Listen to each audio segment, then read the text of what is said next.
پھر ہمارے اپنے ملک کے اسٹیٹ بینک کو انہوں نے IMF کے حوالے کر دیا، جس کو اسٹیٹ بینک کی آزادی کا نام دے دیا گیا، اور آج وہ اسٹیٹ بینک نہ آپ کے وزیر اعظم کو جواب دہ ہے، نہ آپ کے کابینہ کو جواب دہ ہے، نہ آپ کے پارلیمنٹ کو جواب دہ ہے، اور پھر آپ حکومت سے سوال کرتے ہیں کہ یہ ڈالر کیوں نیچے نہیں آ رہا، اوپر کی طرف کیوں جا رہا ہے، روپیہ کیوں اس کی قدر کم ہوتی جا رہی ہے۔ یہ معاملہ شاید اب حکومت کے اختیار سے ہی باہر ہو چکا ہے، اور یہ تحفہ بھی قوم کو عمران خان ہی نے دیا تھا۔ ساری سیاست اس نے سیاستدانوں کے خلاف کرپشن کے الزامات کی بنیاد پر کی۔ جتنے مقدمات بنائے انہوں نے، ایک کیس بھی کسی سیاستدان کے خلاف وہ ثابت نہیں کر سکے۔ مطلب صرف سیاستدانوں کو ذلیل اور رسوا کرنا، اور ان کو عدالتوں میں گھسیٹنا، نیب میں ان کو گھسیٹنا، اور میں کم از کم خود ذاتی طور پر تو اس بات کا مجھے مشاہدہ ہے کہ کس طرح کون کون سا ادارہ جس نے اپنے تمام کام چھوڑ کے میری کوئی جائیداد اور کوئی پلاٹ تلاش کرنے میں 4 سال گزارے، اور اس طرح بیہودہ قسم کی صورتحال میں انہوں نے ملک کے اداروں کو بھی ضائع کیا، پیسے کو بھی ضائع کیا، اور خود اس کی یہ حالت کہ جو انٹرنیشنل ٹرانسپیرنسی رپورٹ ہے اس کے تحت پاکستان رینکنگ میں، کرپشن کی رینکنگ میں 116 سے 124 تک پہنچ گیا۔ تو اس کے اپنی کارکردگی تو یہ ہے کہ خود بین الاقوامی ٹرانسپیرنسی نے ان کی حکومت میں 3 سے 4% تک کرپشن کے اضافے کی بات کی، بلکہ اس سے بھی زیادہ کی۔ اور جب انہوں نے خود اپنے صوبے جہاں پر ان کی حکومت تھی، خیبر پختونخوا میں، وہاں جو انہوں نے ایک احتساب کمیشن بنایا تھا، اور جس کی زد میں خود ان کا وزیر اعلیٰ آیا، ان کے وزراء آئے، تو پورا احتساب کمیشن ہی ختم کر دیا انہوں نے، وجود ہی ختم کر دیا اس کا جی۔ تو آپ خود اندازہ لگائیں جی کہ کس طریقے سے انہوں نے ملک کی، اب کہتے ہیں جی مجھ سے غلطیاں ہوئی، غلطیاں کیا ہوئی؟ آپ اہلیت ہی نہیں ہے، غلطی کی بات نہیں ہے، اہلیت ہی نہیں ہے۔ یعنی 4 سے 5 تک آپ نے وزرائے خزانہ تبدیل کیے، کوئی 5 FBR کے چیئرمین آپ نے تبدیل کیے، اور یہ بھی آپ کو معلوم ہو کہ جو آخری اور جیسے سب سے بڑا ماہر شوکت ترین صاحب، جس ہر زمانے میں ہم نے ان کو وزیر خزانہ ہوتے دیکھا ہے، لمبے عرصے سے ہم ان کو مختلف حکومتوں میں وزیر خزانہ بنتے دیکھتے آئے ہیں، وہ اس حد تک آگے جاتا ہے جی کہ اس کا جو آڈیو وائرل ہوا ہے، ٹیلی فون کال جو اس کی وائرل ہوئی ہے، آپ نے خود سنا ہوگا کہ کس طرح وہ اپنے دوست سے کہہ رہا ہے کہ فوری طور پر لیٹر لکھوائے ایف کو، تاکہ حکومت معاہدہ نہ کر سکے جی۔ یعنی اس کا معنی یہ ہے کہ ملک کے اتنے ذمہ دار منصب پر فائز ہونے والا شخص اس حد تک تعصب میں ڈوبا ہوا کہ وہ چاہتا ہے کہ پاکستان ڈیفالٹ ہو جائے اب، اور پھر اس پر ملک میں وہ سیاست کرے۔ تو اپنی جو ان کی کمزوریاں تھیں، یا یہ کہ ان کا ایجنڈا یہی تھا، اور چونکہ ان کی حکومت کو ہم نے گرا دیا تو ایجنڈا نامکمل رہ گیا۔ اب وہ اس ایجنڈے کی تکمیل اس طرح بھی کرنا چاہتے تھے کہ حکومت سے باہر آ کر، اور کون سی چیز آج آپ دیکھ رہے ہیں 3-4 مہینوں سے جس طریقے سے وہ گلی گلی گھوم رہا ہے پاگلوں کی طرح، اور روز نہ کوئی بات مانتا ہے۔ اب آپ بتائیں کون سی چیز رہ گئی جی؟ وہ لیٹر کدھر گیا جو لہراتا تھا کہ میرے خلاف سازش ہوئی ہے؟ آج اسی کو کہہ رہا ہے کہ جی اگر اس کے ذرا تحقیقات ہو جائے تو میں اسمبلی میں واپس آنے کے لیے تیار ہوں۔ بڑی غیرت کے ساتھ اس نے اسمبلی چھوڑی، کاغذ لہرا کر کہا میرے خلاف سازش ہوئی ہے، باہر کی سازش ہوئی ہے، فلاں ہے۔ تو باہر کی سازش کدھر گئی؟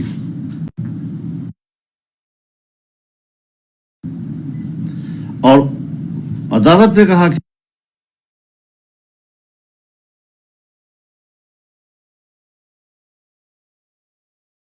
کہ کوئی سازش کی بات نہیں ہوئی. امریکہ نے کہا, ان کے اداروں نے کہا کوئی سازش کی بات اس پہ نہیں ہے, اور اس کو خود وہ خط چھوڑنا پڑا. پھر کہا مجھے قتل کرنے کی میرے خلاف سازش ہو رہی ہے. کس نے قتل کرنے کی سازش کی ہے بھائی؟ شاید کل پھر کہا ہے کہ وہ XYZ کون ہے, ذرا بتاؤ نا. پھر تمہیں کس نے بتایا ہے, ذرا وہ بتاؤ نا. اس طرح اپنے آپ کو مظلوم بنا کر کہ جیسے میں کوئی بہت اہم آدمی ہوں پاکستان کا, اور ملک کا بیڑا غرق کرنے کے لیے آپ آئے تھے, امپورٹڈ تھے, اور پھر آپ خود فارن فنڈنگ کیس میں آپ بین الاقوامی چور ثابت ہوئے ہیں. آپ کی اسرائیل سے, یہودیوں سے, انڈینز سے, امریکن سے مالی جو مدد آئی ہے وہ ثابت ہو چکی ہے. سپریم کورٹ کے فیصلوں کے اور ان کے ججز کے بیانات کے مطابق آپ اسٹیٹ دشمن ثابت ہوئے ہیں. آپ کی جو باتیں ہیں وہ ریاست دشمنی پر مبنی قرار دی گئی ہیں. پھر ایسے آدمی کو دوبارہ حکومت ملے.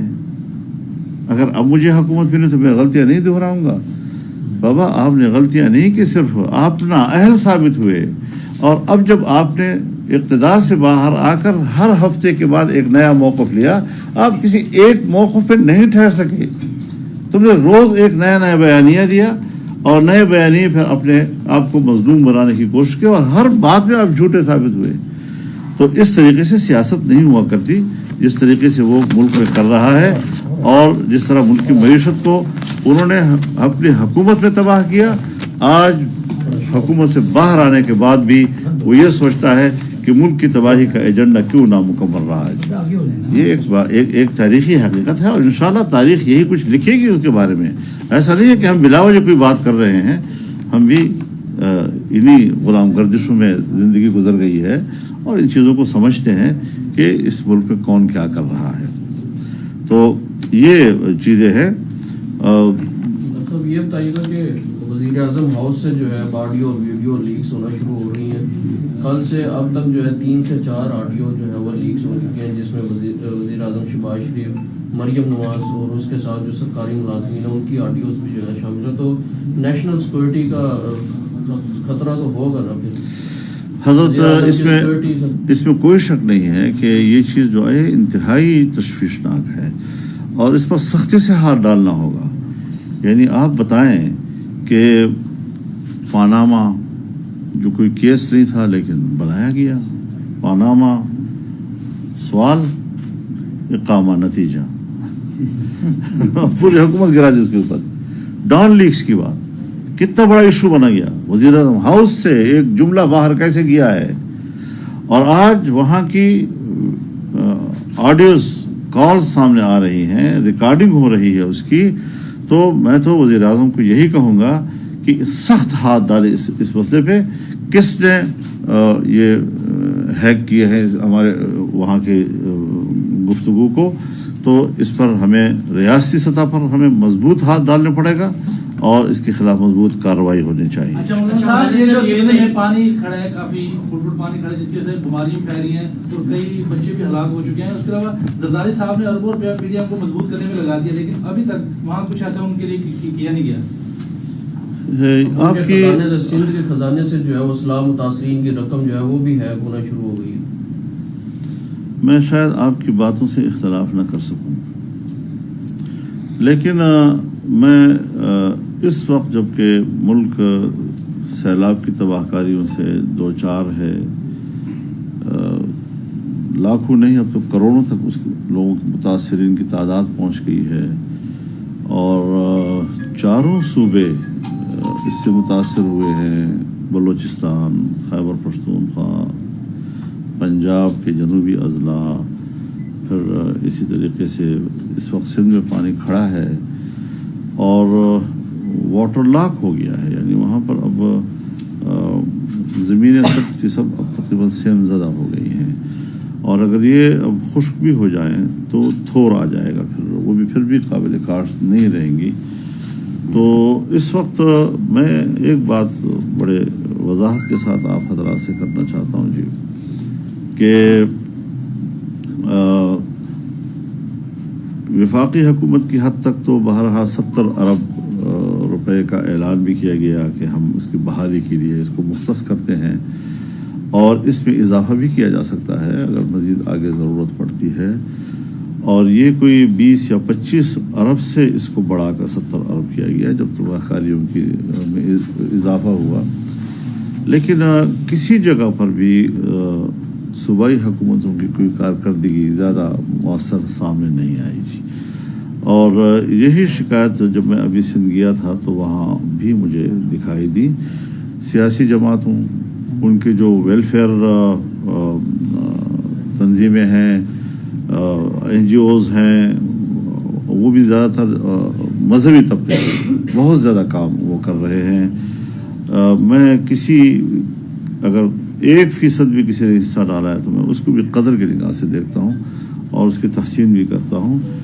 اس وقت پبلک کو ریلیف دینے کی ضرورت ہے، اس پر کوئی سیاست کرنے کی یا سیاسی مفادات کے لیے سرکاری خزانے کو استعمال کرنا، یہ شاید پھر تاریخ آپ کو معاف نہیں کرے گی۔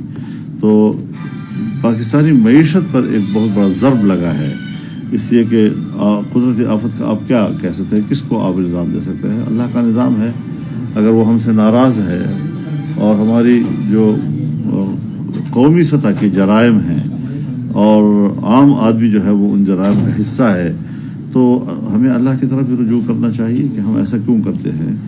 تو حکومتوں کی بہرحال ذمہ داری ہے، صوبائی حکومتیں اپنا بھرپور، اور پھر انسانیت کی بنیاد پر، یہ نہیں کہ اب ہمارے جو کارکن ہیں جو انہوں نے کام کیا ہے نہیں دیکھا اس بات کو کہ وہ مسلم ہے یا نان مسلم ہے، وہ شیعہ ہے یا سنی ہے، وہ دیوبندی ہے یا بریلوی ہے، وہ جو بھی ہے بطور انسان۔ اور میں خود 2-3 جگہوں پہ گیا ہوں، میں نے خود تقسیم کیا ہے، وہاں پر سب کے موجود تھے، ہندو برادری بھی موجود تھی، عیسائی بھی موجود تھے، اور لوگ بھی وہاں موجود تھے، اور انسانی بنیاد پر یہ خدمت کی گئی ہے۔ اور انشاءاللہ العزیز جب تک صورتحال ایسی ہے ہماری جدوجہد جاری رہے گی۔ جو وسائل ہمارے پاس ہیں یا ہم اکٹھا کرتے ہیں یا اس کے لیے ہم بھیک مانگتے ہیں، انشاءاللہ وہ غریب تک پہنچیں گی، ان کے بچوں تک پہنچے گی، اور اب بیماریاں یقیناً پھیل رہی ہیں۔ ہمیں اس حوالے سے بین الاقوامی دنیا کو بھی متوجہ کرنا ہے، ورلڈ ہیلتھ آرگنائزیشن کو بھی ہم نے متوجہ کرنا ہے، اور ان کی طرف سے بھی یہاں پر ٹیمیں آنی چاہیے۔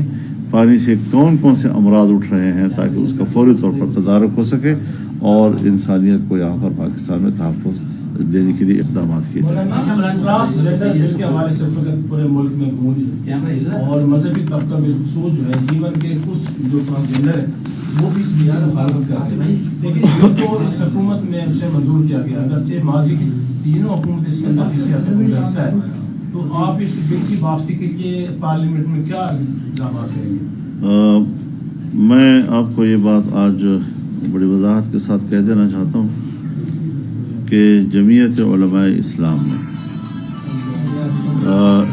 جو 2018 کا ایکٹ ہے اس کو پوری طرح اول تا آخر ایک جامع ترمیمی بل ہم نے تیار کر لیا ہے، اور علماء کرام اور اعلیٰ ترین علمی شخصیات کے مشورے کے ساتھ ہم نے اس کو تیار کیا ہے۔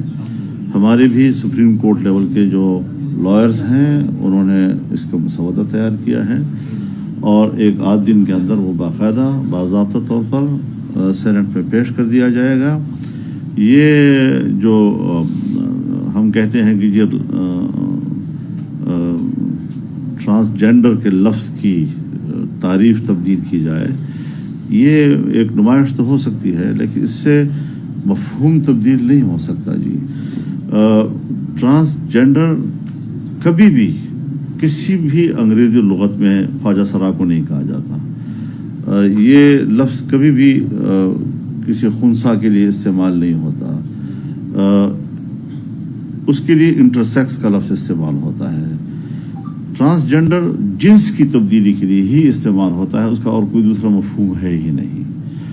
تو ایک بات واضح رہے کہ کچھ چیزیں تو ایسی ہیں جو طبی لحاظ سے دیکھی جا سکتی ہیں کہ جس پر ڈاکٹروں کا بورڈ بٹھایا جائے کہ کیا واقعی ایک ایسا انسان پیدا ہوا کہ جس کی مردانگی ہو یا نسوانیت ہو وہ ماں کے پیٹ میں